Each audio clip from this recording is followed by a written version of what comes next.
नमस्कार। एवन उत्तर प्रदेश में आप सभी का स्वागत है। मैं हूं आपके साथ सुनिधि शुक्ला। खबरों की शुरुआत से पहले एक नजर हेडलाइंस पर। वाराणसी दौरे पर रहे सीएम योगी आदित्यनाथ। सरकार की गतिमान परियोजनाओं का किया निरीक्षण। अधिकारियों को दिए कार्यों को जल्द पूरा करने के निर्देश।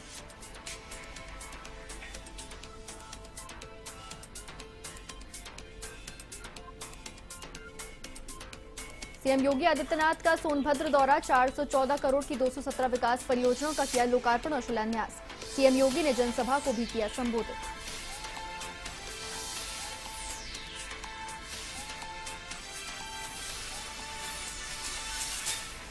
केंद्र सरकार के 9 साल पूरे होने पर प्रेस कॉन्फ्रेंस। पीलीभीत में राज्य मंत्री संजय सिंह गंगवार हुए मीडिया से रूबरू। केंद्र और प्रदेश सरकार के कामकाज का दिया ब्यौरा।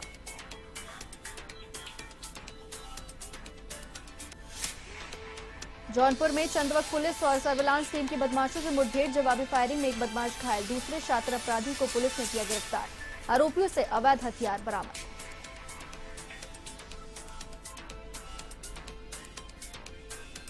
बस्ती में पेड़ से टकराई डबल डेकर बस। हादसे में आधा दर्जन यात्री घायल। बस का टायर फटने से हुआ हादसा।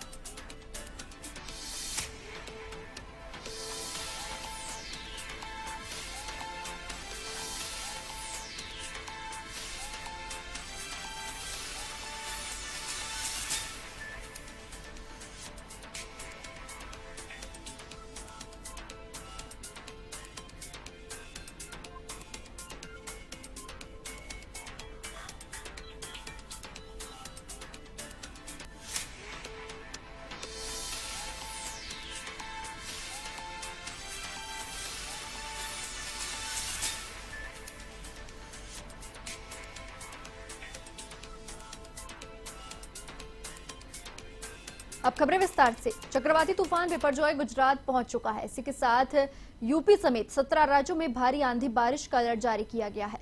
वहीं मौसम विभाग ने मानसून की रफ्तार पकड़ने की जानकारी दी है। आंचलिक विज्ञान नगरी लखनऊ के वरिष्ठ मौसम वैज्ञानिक मोहम्मद दानिश का कहना है कि 70 से 80 किलोमीटर प्रति घंटे की रफ्तार से मानसून आगे बढ़ रहा है, जबकि चक्रवाती तूफान बिपरजॉय 150 से 200 किलोमीटर प्रति घंटे की रफ्तार से आगे बढ़ रहा है। चक्रवाती तूफान गुजरात पहुंच चुका है। भारी तबाही को देखते हुए गुजरात में साइक्लोन का रेड अलर्ट घोषित किया गया है। इसके बाद राजस्थान होते हुए चक्रवाती तूफान यूपी की ओर बढ़ सकता है। वैज्ञानिकों की माने तो 18 जून से भारी बारिश होने की संभावना है। लगभग 31 जिलों में बारिश हो सकती है। इससे यूपी समेत 17 राज्यों में भारी आंधी बारिश देखने को मिल सकती है। मोहम्मद दानिश के अनुसार हरियाणा, पंजाब, राजधानी दिल्ली सहित राजस्थान, गुजरात में मौसम में महत्वपूर्ण बदलाव नजर आएंगे। इसके अलावा राजस्थान के 19 जिलों में बारिश का रेड अलर्ट जारी किया गया है।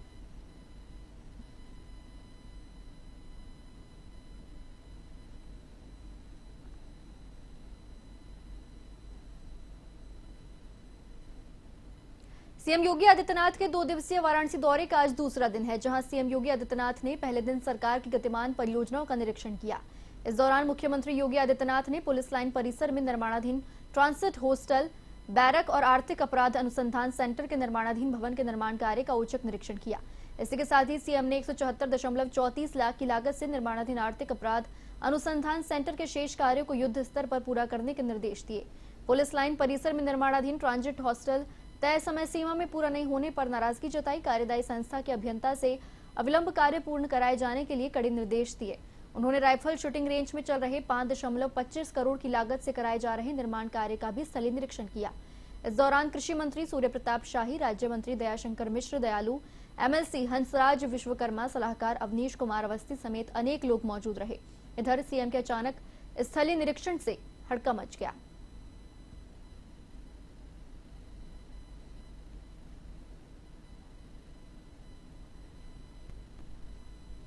उत्तर प्रदेश के सीएम योगी आदित्यनाथ सोनभद्र दौरे पर रहे, जहां सीएम योगी ने जनसभा को संबोधित किया। साथ ही सीएम ने 414 करोड़ की 217 विकास परियोजनाओं का लोकार्पण और शिलान्यास किया। दरअसल इन दिनों सीएम योगी लोकसभा चुनाव की तैयारियों में जुटे हैं। सीएम ने चुनाव में जीत हासिल करने की सारी बागडोर अपने हाथों में ले रखी है। भाजपा ने चुनाव में 80 की 80 सीटों को जीतने का लक्ष्य रखा है। इसी के मद्देनजर सीएम योगी प्रदेश के विभिन्न जिलों का दौरा कर रहे हैं। इधर सूबे के मुखिया के आगमन को लेकर सुरक्षा के कड़े इंतजाम किए गए। इस दौरान 1000 से अधिक पुलिसकर्मी और अफसर के साथ 3 कंपनी पीएससी की तैनात रही।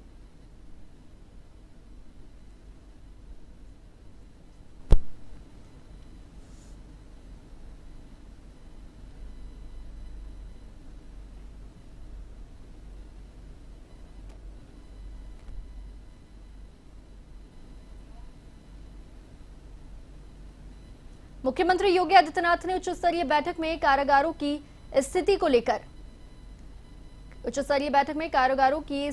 लेकर निर्देश दिए हैं। जी हां, मुख्यमंत्री योगी आदित्यनाथ ने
मुख्यमंत्री योगी आदित्यनाथ ने उच्च स्तरीय बैठक में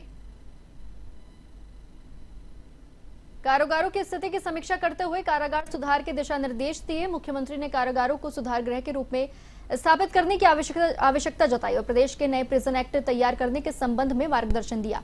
प्रिजन एक्ट 1894 के उद्देश्य अपराधियों को अभिरक्षा में अनुशासित ढंग से रखने पर केंद्रित है, लेकिन हमें सुधार एवं पुनर्वासन पर केंद्रित करना होगा। ऐसे में भविष्य को दृष्टिगत रखते हुए हमने नया अधिनियम लागू करने की आवश्यकता है।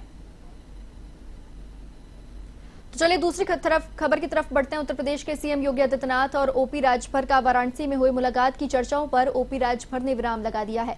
ओपी राजभर ने सीएम योगी आदित्यनाथ से किसी भी प्रकार की कोई मुलाकात और वार्ता नहीं होने की बात कही है। हालांकि विशेष सूत्रों के अनुसार दोनों नेताओं की मुलाकात सर्किट हाउस में हुई और करीब आधे घंटे तक वार्ता चली। वहीं राजभर ने जाति जनगणना को लेकर सभी विपक्ष के नेताओं को एक साथ आने के लिए कहा है। सवाल इस बात का है, देखिए हम जिन मुद्दों को लेके आप लोगों के बीच में आज हम 20 साल से हैं, चाहे वो जातिवाद जनगणना हो, चाहे घरेलू बिजली का बिल माफी का हो, चाहे पूर्वांचल राज्य बनाने का हो, चाहे शराबबंदी का मामला हो, चाहे एक समान अनिवार्य फ्री शिक्षा का हो, चाहे घरेलू बिजली का बिल माफी का हो, चाहे गरीबों के इलाज फ्री का हो, महिलाओं की आधी आबादी लोकसभा विधानसभा में आधी सीटें आरक्षित कराने का हो, आधी सीटें नौकरियों में महिलाओं के लिए आरक्षित कराने का हो, इन सब मुद्दों को लेकर के एक पार्टी का नाम बताए कि इन मुद्दों पर कोई कायम हो। बात तो सब बड़ी बड़ी करते हैं, महिला सशक्तिकरण, बेटी पढ़ाओ बेटी बचाओ, तो आप कानून क्यों नहीं उनके हाथ।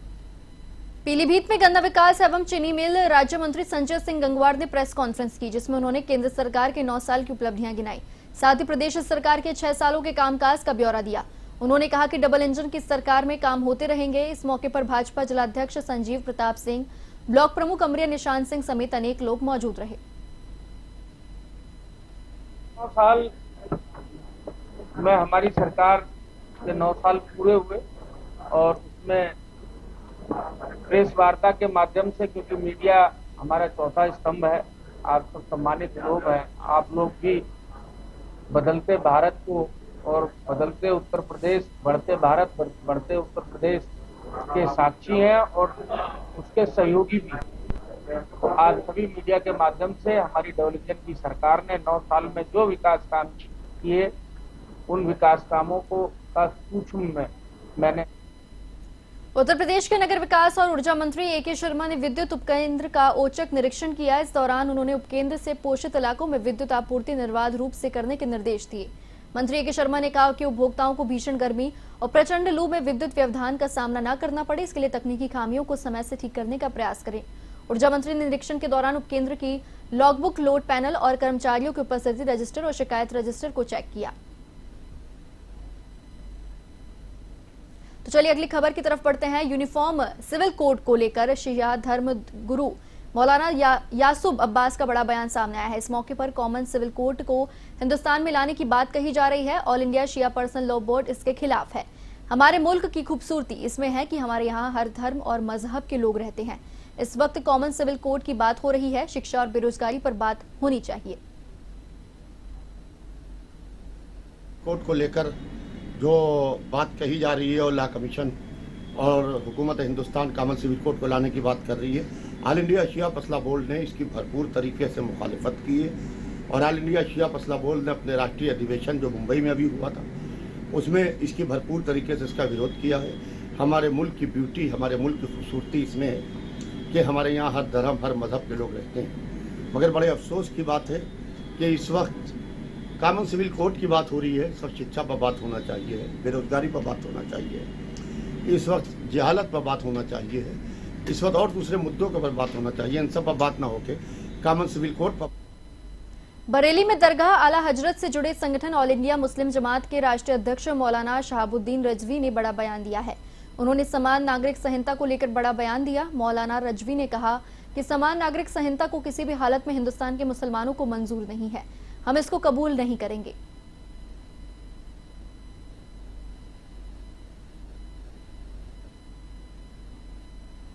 दारुल देवबंद ने अपने यहाँ रहने वाले तलबा के लिए एक आदेश जारी किया है कि जो बच्चे मदरसे में पढ़ रहे हैं वो अरबी, फारसी, उर्दू तालीम के अलावा कोई दूसरी तालीम हासिल ना करें। यानी मतलब ये है कि हिंदी, अंग्रेज़ी न पढ़ें। दारुल देवबंद के मोहतमिन या जिम्मेदार साहिबान ने ये फरमान क्यों जारी किया, ऐसा आदेश क्यों दिया, ये समझ से बाहर है। यकीनन ये बात वही हजरात कर सकते हैं कि जो मदारिस के ख़िलाफ़ एक प्रोपेगेंडे के तहत और एक साजिश के तहत काम कर रहे हैं। हर इंस्टीट्यूशन का, हर इदारे का एक उसूल और ज़ाब्ता होता है कि वहाँ पर जो कोर्स और जो निज़ाम चल रहा है वहाँ के स्टूडेंट्स उसी निज़ाम को फॉलो करें, उसी सिलेबस को पढ़ें और उसी तालीमी निज़ाम। गाजियाबाद में अवैध निर्माण चरम सीमा पर देखने को मिल रहा है। लगातार कार्रवाई के बावजूद अवैध निर्माण थमने का नाम नहीं ले रहा। ऐसे में एवन न्यूज पर खबर प्रसारित होने के बाद विकास प्राधिकरण ने शालीमार गार्डन में बहुमंजिला इमारत पर बुलडोजर चलाया। वहीं विकास प्राधिकरण की कार्रवाई से अतिक्रमण करने वालों में हड़कंप मच गया।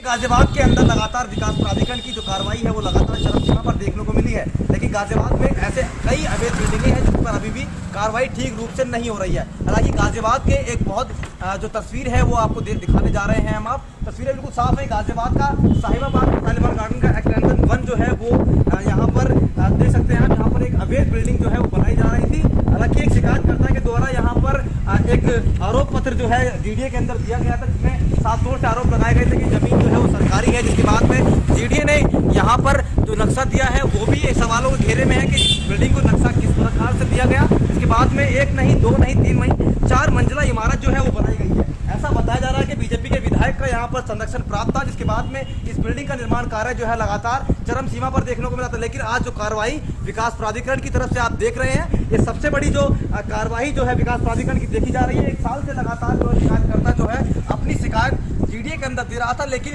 कोई भी अधिकारी इस पर कार्रवाई करने से बचता था। लेकिन आज जो है उच्च अधिकारियों ने संज्ञान लेते हुए इस पर कार्रवाई की है। भारी पुलिस बल के साथ में यहाँ पर दोषीकरण की कार्रवाई की गई थी, लेकिन विकास प्राधिकरण यहाँ पर पहुंचा। लेकिन ये तस्वीरें आप देख रहे हैं किस तरह से कार्रवाई की गई है। हल्की सी कार्रवाई जो है वो दिखाई गई है। हालांकि 1 नहीं, 2 नहीं, 3 नहीं, 4 नहीं, हालांकि पूरी 5 मंजिला इमारत बनाने की जो कोशिश थी यहाँ पर भूमाफियों की वो की गई है। जिसके बाद में ये छज्जे जो है वो तोड़ दिए गए हैं। और अंदर की तस्वीरें मैं आपको दिखाऊंगा, जरा तस्वीरें अंदर की दिखाएं किस तरह से जो अंदर का मटेरियल जो है वो ऐसा का ऐसा ही बना हुआ है। हालांकि एक बार फिर से बुलडोजर जो है वो चलना चाहिए चाहिए था, इसके बाद में इस सरकारी भूमि को कब्जा मुक्त कराया जा सके। ऐसा बताया जा रहा है कि बीजेपी के विधायक का इस पर संरक्षण जो है उपराध था। यहीं पर एक आरोप पत्र जो है जीडीए के अंदर गया था, जिसमें मुख्य रूप से 3 से 4 लोगों के नाम सामने आए हैं, जिसमें बताया गया है कि गाजियाबाद के अंदर साहिबाबाद में अवैध बिल्डिंग पर जीडीए का आज जो बुलडोजर चला है वो पूरी पुलिस बल की टीम के सामने चला है, जिसमें भूमाफिया यूसुफ और मोहम्मद असद समीर सैफी सरकारी भूमि पर कब्जा करके बहुमंजिला इमारत बना रहे थे। ऐसा आरोप एक शिकायतकर्ता ने लगाया है। लगातार कार्रवाई देखने को मिली होगी जीडीए की तरफ से, लेकिन आज जो लचीला कार्रवाई जो है जीडीए की तरफ से देखने को मिली है वो साफ तौर से देख सकते हैं कि जिस तरह से आज जीडीए अपने सवालों के घेरे में फंसा है। आप देख सकते हैं कि जीडीए किस तरह से अपने सवालों के घेरे में फंसा है। सिर्फ नाम मात्र जो कार्रवाई की गई है, छज्जे तोड़ दिए गए हैं, सिर्फ अंदर का जो कंस्ट्रक्शन है वो नहीं तोड़ा। गाजियाबाद में लगातार अवैध निर्माण को लगातार जो है बढ़ावा देने वाले अधिकारियों पर क्या शिकंजा कसा जाएगा? गाजियाबाद से रवि चौहान, A1 TV। फिलहाल वक्त चला एक छोटे से ब्रेक का, जल्द लौटेंगे ब्रेक के बाद। उत्तर प्रदेश के बस्ती में हाईवे से जा रही डबल डेकर बस पेड़ से टकरा गई। इस हादसे में आधा दर्जन यात्री घायल हो गए। ये बस सीतामढ़ी बिहार से जयपुर जा रही थी, तभी अचानक बस का टायर फट गया, जिससे अनियंत्रित बस ने पेड़ को टक्कर मार दी। घटना की सूचना पाकर पहुंची पुलिस ने घायलों को अस्पताल में भर्ती करवाया। हादसा छावनी थाना क्षेत्र के ग्राम डूवा मिश्र के पास हुआ।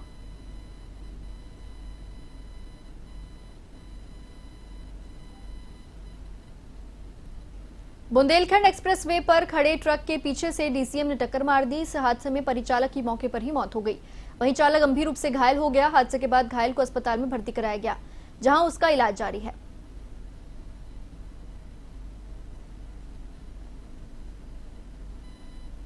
जौनपुर जिले के चंदवक पुलिस और स्वाट सर्विलांस टीम के साथ बदमाशों की मुठभेड़ हो गई। पुलिस की जवाबी फायरिंग में एक बदमाश के पैर में गोली लगने से वह घायल हो गया और एक अन्य शातिर अपराधी को पुलिस ने गिरफ्तार कर लिया। 2 बदमाशों से पुलिस ने 1 अवैध पिस्टल, 3 अवैध तमंचे, 3 जिंदा कारतूस, 2 खोखा कारतूस, 1 मिस कारतूस और 2 बाइक बिना नंबर प्लेट की बरामद की। आपको बता दें कि जिले में पुलिस अधीक्षक डॉक्टर अजय पाल की ओर से अपराध की रोकथाम और गिरफ्तारी के लिए विशेष अभियान जारी है। इस दौरान थाना चंदवक और जौनपुर की स्वाट टीम और सर्विलांस टीम को मुखबिर से सूचना मिली कि कुछ अपराधी ग्राम गोबरा के पास नदी के किनारे झाड़ियों में अवैध हथियार के साथ मौजूद है और किसी बड़ी वारदात को अंजाम देने के लिए प्लान बना रहे हैं। इसी आधार पर प्रभारी निरीक्षक के नेतृत्व में पुलिस टीम ने गोबरा नदी किनारे स्थित मंदिर के पास पहुंचकर झाड़ियों में सर्च अभियान चलाया। इस दौरान झाड़ियों से कुछ लोग अवैध हथियारों के साथ दिखाई दिए, जिनको आत्मसमर्पण के लिए कहा, तो बदमाशों ने फायरिंग शुरू कर दी। इसी दौरान एक बदमाश को गोली लग गई और उसके अन्य सहयोगी बदमाश को गिरफ्तार कर लिया गया। गिरफ्तार दोनों आरोपियों के पास से अवैध हथियार बरामद किए गए। जहाँ गोमती नदी है वहाँ दबिश दी।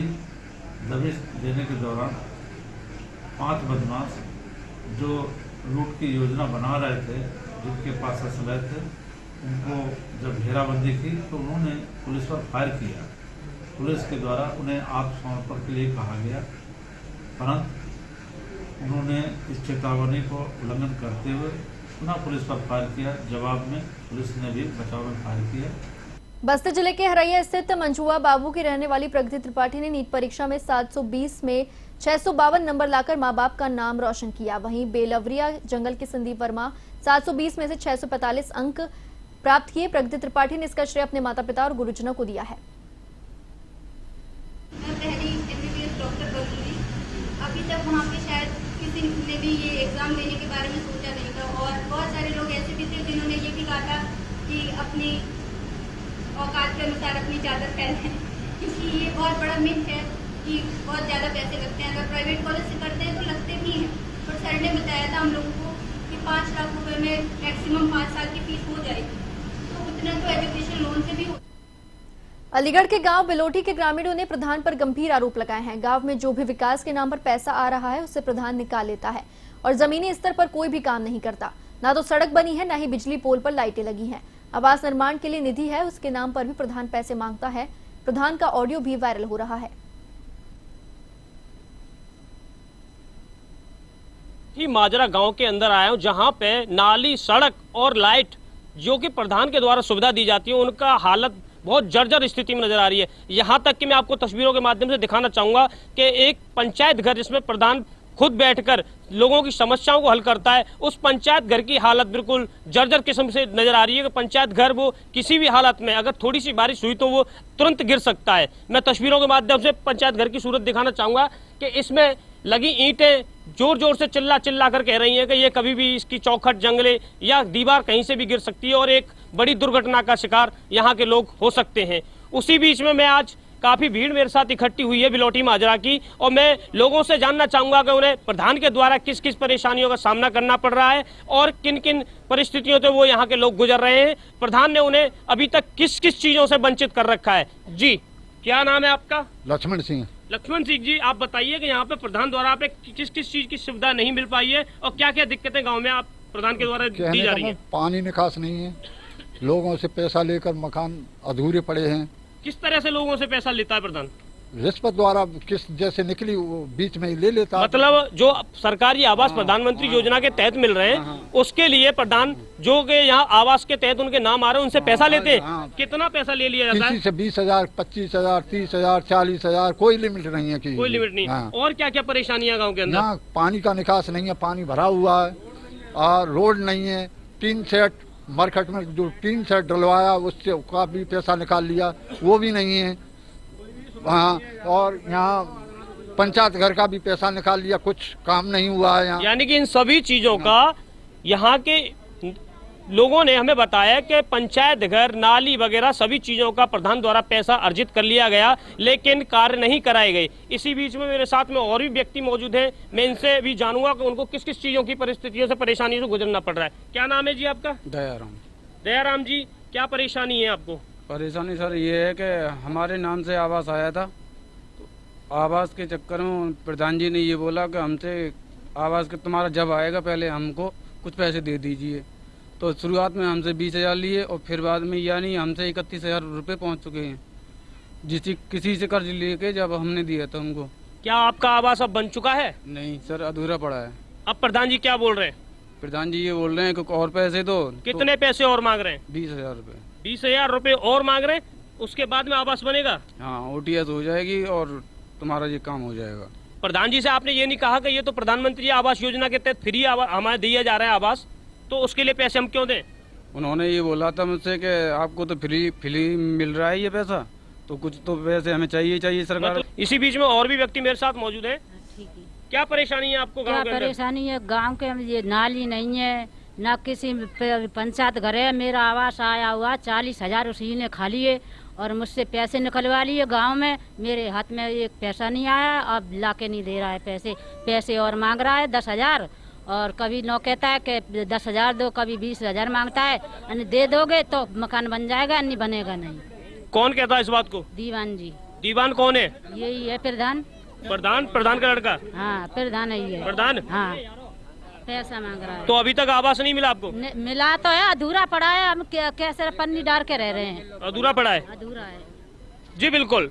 साफ लोगों की परेशानी सुनने के बाद में ये जाहिर हुआ है कि यहाँ पे प्रधान यहाँ गरीब जनता को आवास योजना के तहत या नाली बनवाने के तहत पैसे रिश्वत के दौरान 20-20, 40-40 हजार रुपए पब्लिक से लिए जाते हैं और उनकी समस्याएं फिर भी हल नहीं की जाती हैं। वैसे तो योगी राज में कहते हैं कि बहुत सारे सुख दिए जा रहे हैं, पेंशन योजना दी जा रही है और सिलेंडर भी बांटे जा रहे हैं फ्री में, आवास भी बांटे जा रहे हैं, लेकिन यहाँ पर देखने को सारा कुछ उल्टा मिल रहा है कि योगी राज में जो प्रधान लोगों की समस्या सुनने के लिए रखे गए हैं वही लोगों को यहाँ पे प्रधान एक तरह से नोच कर खा रहे हैं। मैं भूपेंद्र सिंह, A1 TV, अलीगढ़। इसी के साथ फिलहाल के लिए इस बुलेटिन में बस इतना ही। नमस्कार।